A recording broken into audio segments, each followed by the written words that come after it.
আমাদের যে বৃহত্তর বৈদেশিক মুদ্রা অর্জনের যে খাত, সে খাতের মধ্যে একটা অন্যতম খাত হচ্ছে আমাদের এই যে চামড়া রপ্তানি খাত। সারা বিশ্বে $500 বিলিয়ন বাজার থাকলেও আমরা এখনো পর্যন্ত $1 থেকে $1.25 বিলিয়ন উপরে কিন্তু আমরা আমাদের এই বাজারকে আমরা আয়ত্তে আনতে পারছি না।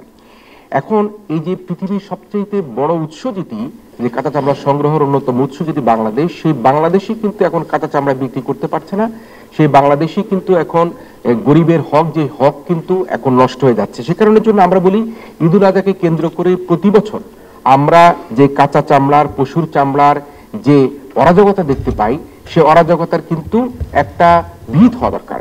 আমরা 2019 সালে সর্বপ্রথম দেখেছি যে কাঁচা চামড়ার দাম একেবারেই দরপতন ঘটে যায়।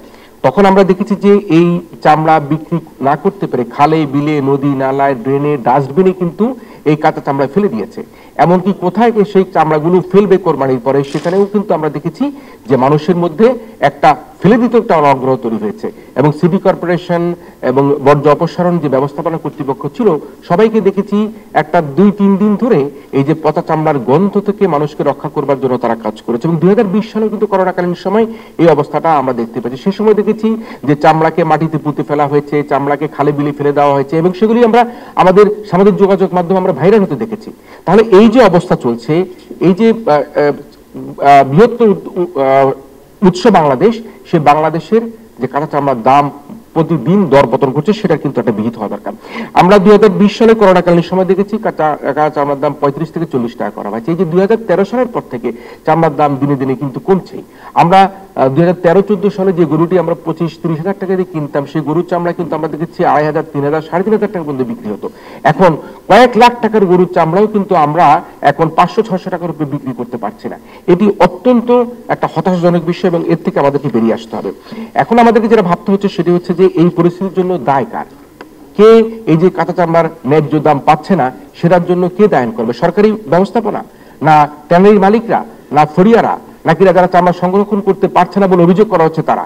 কিন্তু এই দায়ের যে একটি পাল্টাপাল্টি অভিযোগ, সেই অভিযোগ থেকে কিন্তু আমাদের বেরিয়ে আসতে হবে।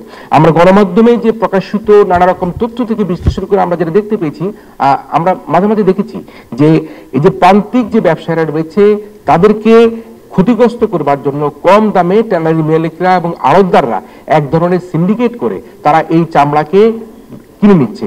এবং এক পর্যায়ে তারা বলছেন যে তাদের চামড়া সংগ্রহ দরকার ছিল এত, কিন্তু তারা বেশি চামড়া এসে গিয়েছে, চামড়া পচনশীল দ্রব্য, চামড়া পচে যাচ্ছে, চামড়া লবণ দেওয়া ঠিক হয়নি, চামড়ার মধ্যে চামড়া যখন ছিলতে গিয়েছে তখন সেখানে ফুটা করে দিচ্ছে, নানা রকম এই যে অজুহাত দিয়ে কিন্তু আমরা দেখতে পাচ্ছি যে পানির দামে কিন্তু একটা সিন্ডিকেট করে কিন্তু এই কাঁচা চামড়াকে আমরা কিনে নিতে দেখেছি। কিন্তু আমাদের এটা ভাবতে হবে, এই কাঁচা চামড়ার বিক্রির যে অর্থ, সে অর্থটা কারা পায়?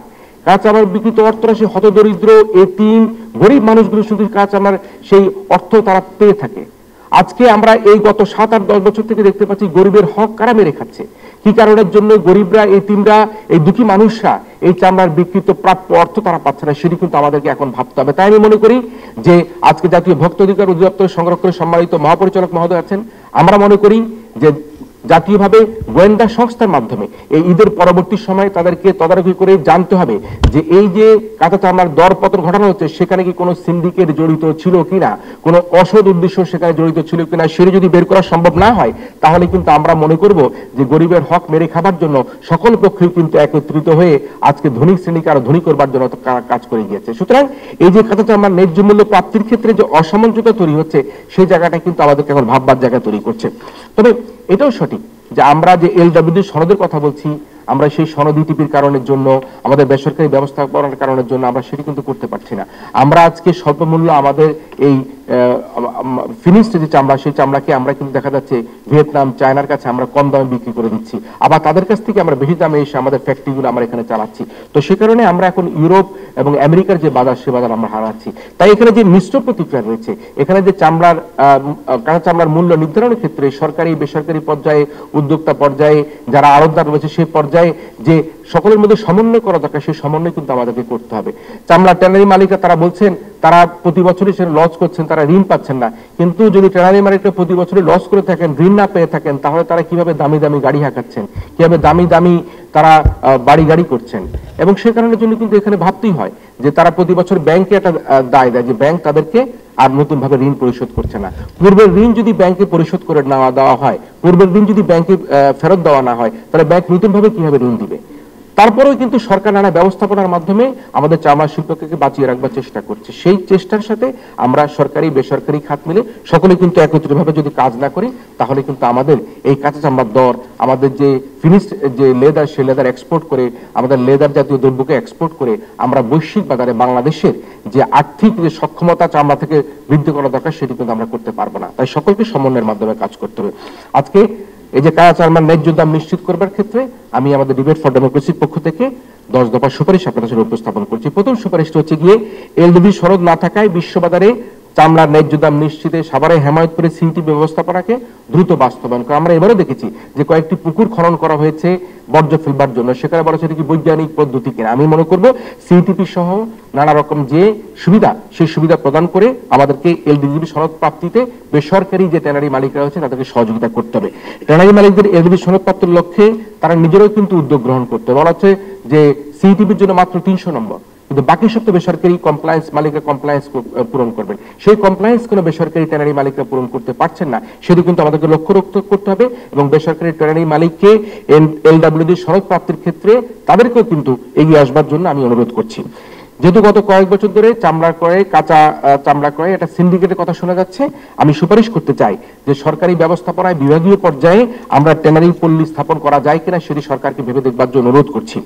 4 নম্বর সুপারিশ হচ্ছে চামড়া সংগ্রহ সংরক্ষণে আধুনিক প্রযুক্তি এবং সরঞ্জাম ব্যবহারের উদ্যোগ নেওয়া দরকার। আমরা কিন্তু দেখা যায় যে চামড়া সংগ্রহ করা হচ্ছে, এবার কিন্তু ঈদের সময় অত্যন্ত গরম ছিল, আমরা দেখছি যে বিভিন্ন এলাকা থেকে সেই চামড়াগুলোকে যে সংরক্ষণ করে নিয়ে আসবে, তা নিয়ে আসবার আগেই কিন্তু সেই চামড়াগুলো নষ্ট হয়ে যাচ্ছে, চামড়ার গুণগত মান সেখানে আমরা ক্ষতিগ্রস্ত দেখতে পাচ্ছি।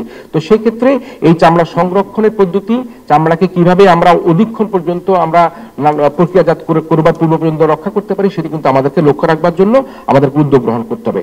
চামড়ার বাজারে স্বচ্ছতা ও ন্যায্য মূল্য নিশ্চিত করার জন্য একটি কার্যকারী সরকারি নীতিমালা গ্রহণ করতে হবে।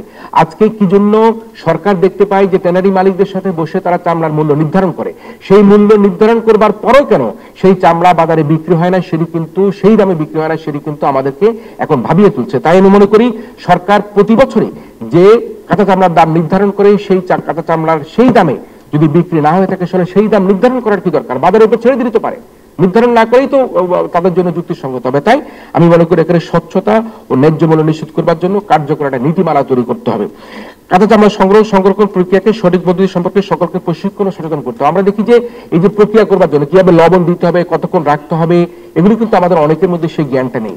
যদিও আজকে বলা হয়েছে বিরোধী দলের পক্ষ থেকে যে 30,000 কসাইদেরকে প্রশিক্ষণ দেওয়া হয়েছে, আমি মনে করি চামড়া সংরক্ষণের জন্য কিন্তু একটা প্রশিক্ষণ ব্যবস্থাপনা আমাদেরকে জরুরিভাবে করা দরকার। চামড়ার গুণগত মান উন্নয়নে, গবেষণা উন্নয়নের জন্য আরো উদ্যোগ গ্রহণ করতে হবে।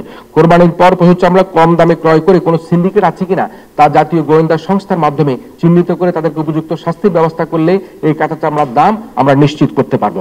চামড়া বিক্রয়ের জন্য স্থানীয় আন্তর্জাতিক বাজারে উন্মুক্ত করা এবং একীভূত একটা প্ল্যাটফর্ম তৈরি করবার জন্য সুপারিশ করছি। সবশেষে আমি মনে করি যে মধ্যস্বত্বভোগীদের কার্যক্রম নিয়ন্ত্রণ ও পর্যবেক্ষণের জন্য জাতীয় ভোক্তা অধিকার সংরক্ষণ অধিদপ্তর যেভাবে মাঠে আছে, আমি মনে করি শুধু মাঠে থাকলেই হবে না, তাদেরকে আরো শক্তিশালী ভূমিকা পালন করতে হবে। এবং এবারে জাতীয় ভোক্তা অধিকার সংরক্ষণ অধিদপ্তর মাঠে থেকে কোরবানির পশুর চামড়া কি কারণের জন্য কম দামে বিক্রি হয়েছে, ছাগলের চামড়া কেন ফেলে দিতে হয়েছে, এবং যেখানে ন্যায্য দাম পাবার কথা সে পাওয়া যায় না, তারা একটা উপযুক্ত সুপারিশ বাণিজ্য মন্ত্রণালয় সহ সংশ্লিষ্ট কর্তৃপক্ষকে প্রদান করবেন বলে আমি আশা করছি।